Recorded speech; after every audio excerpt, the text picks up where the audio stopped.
Oi mate, it's the Apostate Prophet. Just kidding. Hi everybody and welcome, this is the Apostate Prophet. I hope you're having a fantastic day. Today I want to talk about a certain fact that everybody should be aware of by now, which is that in the past, humans used to be huge giants, not tiny small people like today. In the time of Adam, humans were 60 cubits tall, and 60 cubits is about 27 meters, which in the very impractical measurements that we use in America, for example, is 90 feet or so. That is the Islamic claim. Muhammad said that Adam, when he was created, was made in the image of Allah, and he was 60 cubits tall. A cubit is basically this, a forearm. Apparently, humans became shorter since Adam. But when humans go back to heaven, they will be tall again, like Adam. I'm not sure what we're supposed to do with that information. If everyone is that huge, so we are relatively not really big, then what exactly is the point? Maybe in the old climate of 7th century Arabia, this was something that impressed people, made them think, wow, I will be 60 cubits tall?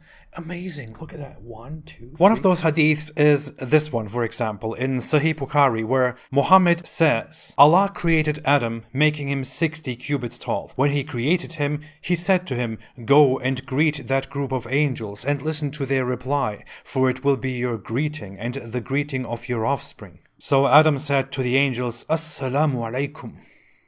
Adam was of course speaking Arabic, which is the universal language. Probably Allah taught Adam Arabic and then people forgot it because they became shorter. And then they learned it again from new. I don't know, whatever. So Adam said to the angels, Assalamu alaikum, peace be upon you. The angels said, Assalamu alayka wa rahmatullah, peace and Allah's mercy be upon you. Thus the angels added to Adam's salutation the expression wa rahmatullah. Any person who will enter paradise will resemble Adam. People have been decreasing in stature since Adam's creation. In other hadiths, it says more explicitly, so he who would get into paradise would get in the form of Adam, his length being 60 cubits. Then the people who followed him continued to diminish in size up to this day. Another hadith says, so whoever will enter paradise will be of the shape and picture of Adam. Since then the creation of Adam's offspring has continuously diminished to the present time. Other hadiths again say that whoever enters the garden will have Adam's form, but creation has continued to decline until now. So the hadiths are pretty clear. Adam was this big guy, giant. And since Adam, humans have been shrinking continuously until the present time. That's what Muhammad clearly and explicitly says according to these reports. This is why many of us who grow up as Muslims, including me, learn that people used to be tall in the past. It is very disappointing to find out that this is complete nonsense. You have stolen my dreams and my childhood with your empty words. How dare you?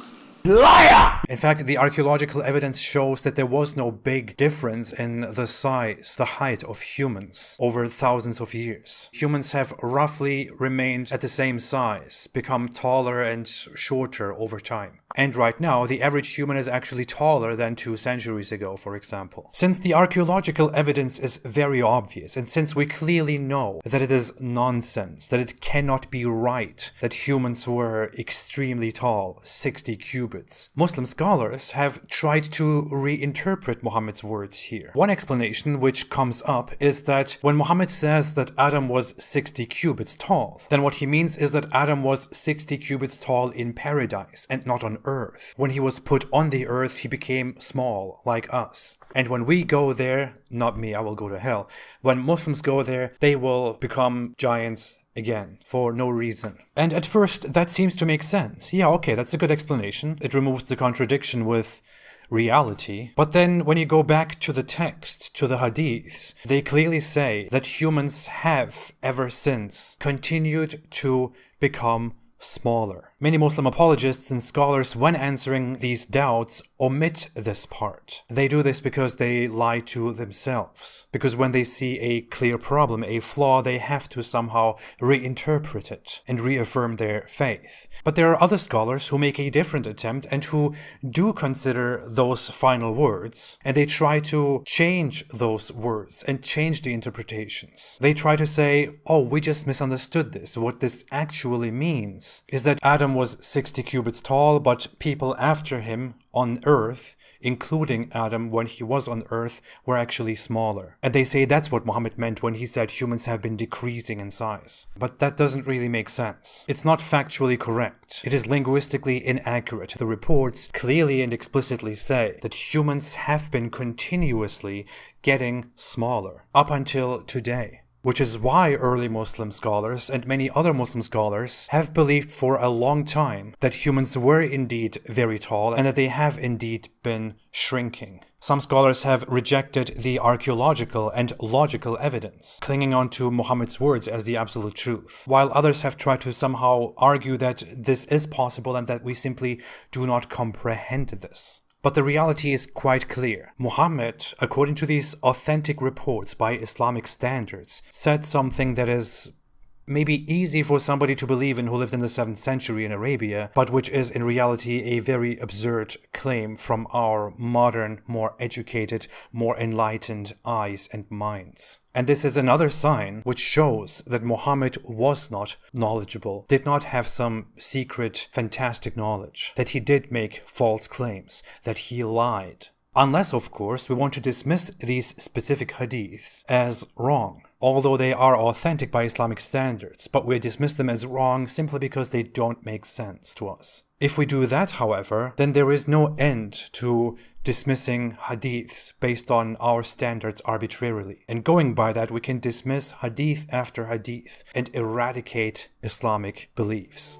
And I'm not sure that Muslims actually want to do that. I would definitely welcome it. I'm a fan of that idea. But I'm more a fan of simply acknowledging that Muhammad probably did say those things and that he was a false prophet. Nobody in the 21st century should trust Muhammad.